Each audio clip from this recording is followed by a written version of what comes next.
दोस्तों, पितृपक्ष एक रस्म नहीं है। ये वो समय है जब हम अपने एंसेस्टर्स का श्राद्ध करते हैं और इस टाइम पे हम अपने मोह और स्वार्थ को भी अपने दिल से निकालते हैं। तो आज की एक कहानी छोटी सी है जो आपका ज़िंदगी को देखने का नज़रिया बदल देगी। तो एक बार की बात है, एक पुजारी श्राद्ध कर रहे होते हैं। तो उनके पुत्र मन में यही सोच रहे होते हैं कि क्या फिजूल का काम है, ऊपर जाके किसको पता कोई है नहीं है, और टाइम पास है ये। तो अब ये बात वो सोचते हैं। तो उसी दिन उनके सपने में उनके दादाजी आ जाते हैं। तो दादाजी उनके सपने में आके कहते हैं, बेटा तुम ये मत समझो कि श्राद्ध जो है उसमें तुम बस हमें खाना खिलाने आते हो। इसका मतलब ये भी है कि तुम अपने मोह और स्वार्थ को भी वहाँ पर छोड़कर जाते हो। क्योंकि पितृपक्ष की ये बात जब उसने सुनी तो उसको समझ में नहीं आई कि भाई ये क्या हो रहा है।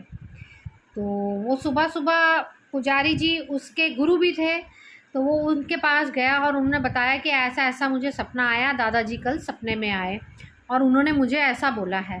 तो वो मुस्कुरा दिए। तो उन्होंने कहा कि आप मुझे इनकी बात का मतलब समझाइए, ये कहना क्या चाहते हैं। तो उन्होंने गीता खोली और गीता का अध्याय 2 और श्लोक 72 पढ़ा।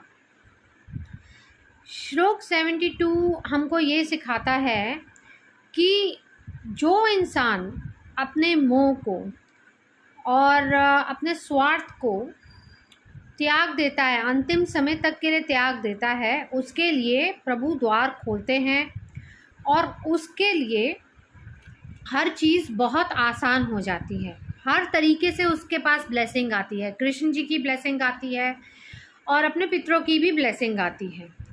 तो उन्होंने उसको ये समझाया कि अगर तुम चाहते हो कि तुम्हारे पितृ तुम्हें ब्लेस करते रहें, हमारे पूर्वज हमारे साथ रहें, तो इसीलिए आप ये जो श्राद्ध का समय है इस पे सीखो, डिटैचमेंट सीखो और ग्रैटिट्यूड सीखो।